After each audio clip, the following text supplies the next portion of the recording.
문문다 전해라. 네. 네. 그렇기 때문에. 네. 위로맨님 안녕하세요. 네. 위로맨님 팬인가요? 네. 아까 지금 누자베스님이 오히려 지금 안티를 하신 것 같아서 얘기하신 것 같아요. 네. 네. 오늘 까치 돌고 참 좋네요. 네. 오늘 저 쫓겨났는데 지금 까치까지 굉장히 크게. 네. 네, 좋은 일이 있을 것만 같네요, 마치. 네. 저한테도 좀 물어봐 주세요. 이 책 어떤 점이 좋았는지. 네. 언니는 이 책의 어떤 점이 가장 좋았고 인상 깊었나요? 저는 이 책이 좋았던 점이, 정말 경제나 주식을 보면 네. 항상 낙관론자와 비관론자가 대립합니다. 네네네. 낙관론자는 굉장히 낙관적으로 봐요. 희망적으로 네. 보는 거고, 미래를. 비관론자는 미래를 굉장히 어둡게 보는 거죠. 근데 이 책은 상당히 현재 상황이 아주 비관적으로 돌아갈 수 있는 위험한 상황이라는 걸 굉장히 강조를 많이 해놨어요. 네. 거듭 설명을 굉장히 많이 해줍니다. 다각도로. 이런 표현을까지 하기도 했어요. 그러니까 지금 우리는 벼랑 끝에 서 있다라는 표현까지 했습니다. 네. 한 발자국만 잘못 가면 낭떠러진 거죠, 그냥. 네. 그런 상황이다라는 설명을 하고 있어요. 그러니까 이건 사실은 비관론자에 가깝겠죠. 지금 어려워도 나중에 괜찮아질 거야 라는 낙관론자의 의견과는 또 대립되는 그런 좀 비관적인 상황에 대해서도 아주 적나라하게 현실적으로 얘기를 해주려고 하고 있고, 또 더불어서 희망을 버리지 말라고 얘기를 하고 있어요. 네, 맞아요. 그러니까 박수영 아나운서가 거듭 얘기했듯이 구체적으로 어떤 자산에 투자를 하고 우리가 어떻게 대비를 해야 되는지에 대한 방법들을 설명하면서 절대 여러분이 희망을 버려서는 안 됩니다 라는 설명을 굉장히 많이 하고 있어요. 네. 그런 낙관과 비관이 굉장히 적절하게 섞여 있는 책? 맞는 말 같아요. 너무 좋았어요. 공감됐어요. 네. 지금 좋아요? 한 표 드리겠습니다. 네, 여러분 좋아요. 네. 즐겨찾기 부탁드릴게요. 그래서 왜 5%냐? 이 네. 책에서 보듯이 5% 수익 내기 실전 투자 이렇게 얘기하고 있는데, 네. 왜 5%인지는 계산을 딱 해놨거든요. 계산 딱 마치 해놨습니다. 언니가 계산을 해놓은 것처럼. 이 책에서 계산을 아주 네. 딱 해놨어요. 네. 아까 찾았는데. 언니는 찾으면 접어놔야겠어. 한 번 찾으면 못 보네요. 네. 자, 우리는 1% 금리 이게 아니네요. 5%씩 계산하는 여기 있어요. 자, 정말 재밌는 방송입니다. 왜 5%일까? 금리를 다시 올리면, 금리가 1%에서 다시 올라갈 때 자산을 2배로 늘리는 시간이 점점 맞아. 단축되잖아요.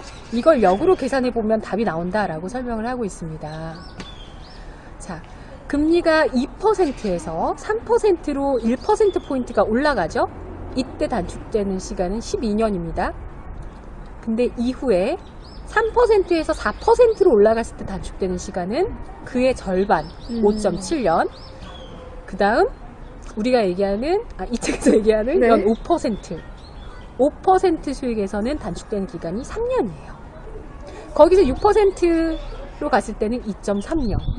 점점 이렇게 급격하게 네. 자산을 2배로 늘릴 때까지 걸리는 시간이 줄어든다는 거죠. 그쵸. 그러니까 가장 적정한 중위험 중수익의 마지노선을 설정한 게 포인트인 것 같아요. 중위험 중수익. 네, 중위험 중수익을 추구해야 되는 구간이다.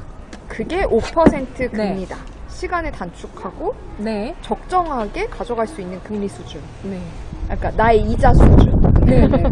네. 그래서 다양한 자산에 투자를 해서 5%의 수익을 추구해야 된다라고 얘기를 하고 있어요. 근데 주식 투자하시는 분들은 에게 5% 이러실 수도 있는데 네, 라고 생각하실 수 있어요. 그래도 한 달에 5%씩 안정적으로만 낼 수 있다면 해보고 싶어요. 근데 그것도 어려워요. 그래요. 그게 아니, 너무 근데 어려우니까. 이게 되게 쉽다고 생각하시거든요. 아니, 너무 주식 어려우니까. 전문가, 예를 들어 주식 전문가가 있다. 그러면 월에 내 자산 5% 수익, 매달 5%씩 내주는 거, 그거 제가 해드릴게요. 막 쉽게 얘기하실 수 있겠죠. 그리고 그거 쉬운 일 아니야? 이렇게 생각하시는데 생각보다 그게 어렵거든요. 아마 다들 공감하실 겁니다. 네. 돈딸레옹님께서도 이렇게 댓글을 주셨네요. 5%로 잡는 이유는 금리 기준 조금 더 먹기. 네, 그 말씀도 맞는 것 같아요. 요즘 은행에다가 뭐 돈을 넣었을 때 뭐 적금 같은 거 예금 아니고 적금 기준으로 네. 받을 수 있는 돈이 이자가 2% 수준? 2%? 네, 세금 플러스 빼잖아, 거기서. 또. 그러니까 플러스 네. 마이너스 뭐 0.5 차이인 것 같아요. 1.5 정도 주는 데가 있고 2.5 가까이 주는 데가 있고. 근데 여기서 아까 말씀하셨던 이자 소득세를 15.7% 떼고 나면 실질적으로는 뭐 한 2%로 기준으로 계산했을 때 우리가 먹을 수 있는 게 거의 제로 수준이거나 뭐 한 0.5 정도 더 받는 거에 가깝기 때문에 은행은 분명 해답이 아니라는 얘기를 여기서도 지적을 하고 있더라고요. 네. 그러니까 어떻게 보면 5% 먹는 거는 은행이자 2%보다 더 먹는 게 아니라 0에서 5를 만들어내는 거와 다를 바 없다고 저는 계산을 했기 때문에 네. 이 책을 보면서 더 열심히 공부해야겠다는 생각을 했던 것 같아요. 그러니까 더 재테크나 네. 경제를 자세히 보면 볼수록 네. 숫자 계산을 잘해야 돼요. 숫자 계산, 세금 계산. 서아아하님이 네. 2% 없다고 하셨는데 있긴 있어요. 1.54가 제일 높은 듯이라고 하셨는데 2% 어디 있나요? 신한은행, 뭐 우리은행 이런 네. 은행권 말고 뭐 수협, 기업은행, 네, 뭐 협동조합. 협동조합, 네. 뭐 이런 데 가면 좀 비슷한 1.92 이렇게 주는 데가 있긴 있습니다. 아, 네. 최근에 제가 알아본 바라서 요거는 확실하게 말씀을 드릴 수가 있어요. 근데 의외로 농협 조금 줘요. 그래요? 네, 농협은 조금 줘요, 또. 오. 새마을금고가 좀 2% 정도 주고요. 근데 또 이 방송을 보시는 분들 중에서 이제 막 뭐 경제에 관심을 가졌다 하시는 분들은 근데 저는 돈 모으는 것 자체가 너무 힘들어요. 제 얘기인가요? 하나 한 푼 두 푼 모으는 게 네. 너무 힘들어요. 이렇게 생각하시는 분들이 분명히 계실 거예요. 맞아요.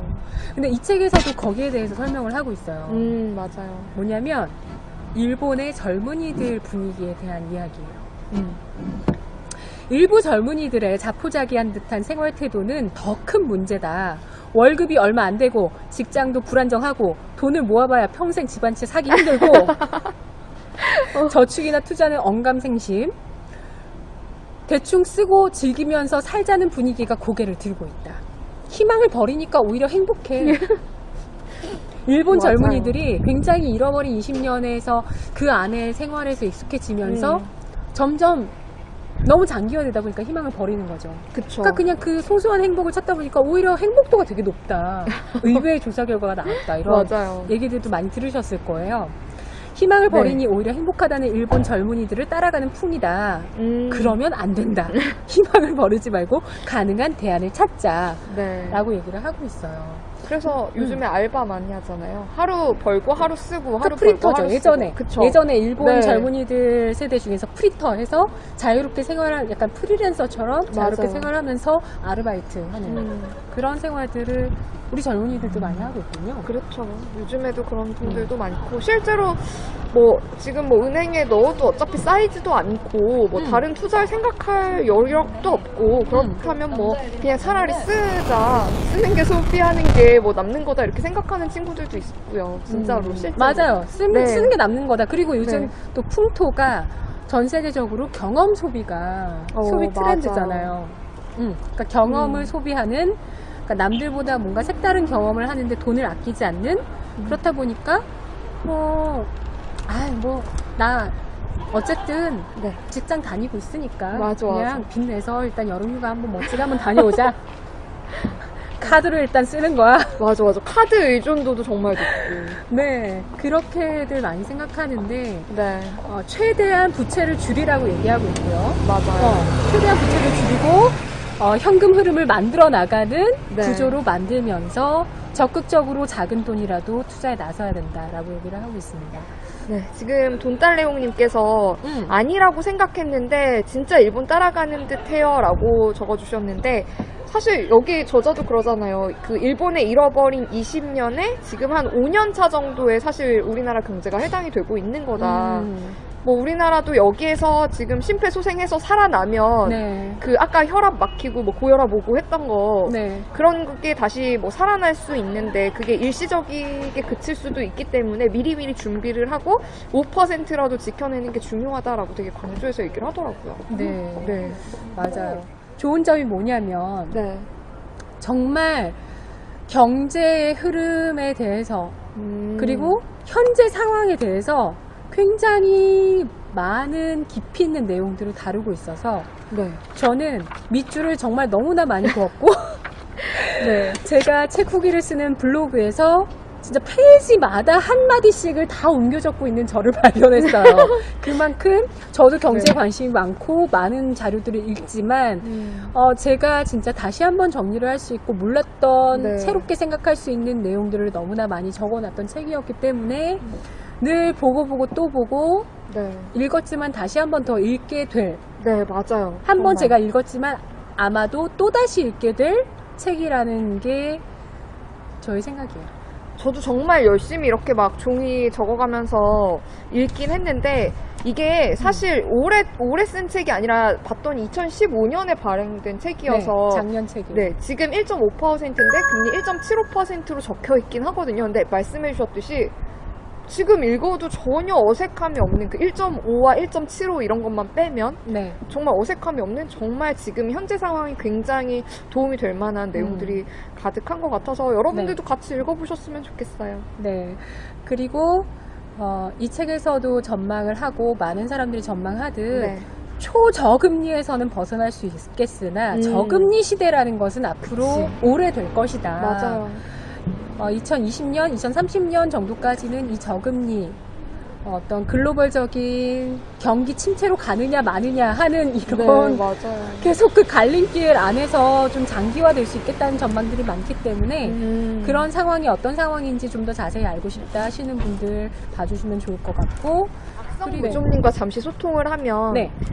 우리나라도 일본 따라간다면 결국 마이너스 금리도 올 것 같아요. 멀지 않을 듯 이렇게 적어주셨는데 이 책에서 조금이나마 좀 희망을 줬던 건 네. 아까 일본의 잃어버린 20년의 5년 차 정도에 해당이 되는데 여기에서 잘 극복만 하면 우리는 일본을 답습하지 않을 수 있다. 왜냐하면 일본의 사례를 미리 눈으로 확인을 했기 때문에 우리는 일본과 좀 다를 수 있다라는 네. 얘기가 좀 있긴 하더라고요. 그리고 이런 네. 지식도 있어요. 현재 존재하는 인류 가운데 유일하게 디플레를 경험한 사람은 일본 사람뿐이다. 그래서 사실 맞아. 디플레가 진짜 온다고 해서 사람들이 디플레가 왔다라고 네. 물론 지금 경기 굉장히 안 좋죠. 근데 진짜 글로벌적으로 지금은 디플레야라고 선언하진 않잖아요. 그리고 디플레라는 기준이 뭔지 아세요? 저 이거 알아요. 책에서 봤어요. 뭐예요? 책에서 봤다고 디플레 해놓고 기준이 명확한 기준이 있습니다, 여러분. 뭔지 아세요? 왜 갑자기 기억이 안 나죠? 그게 확대된 범위로 얘기를 했잖아요, 여기서는.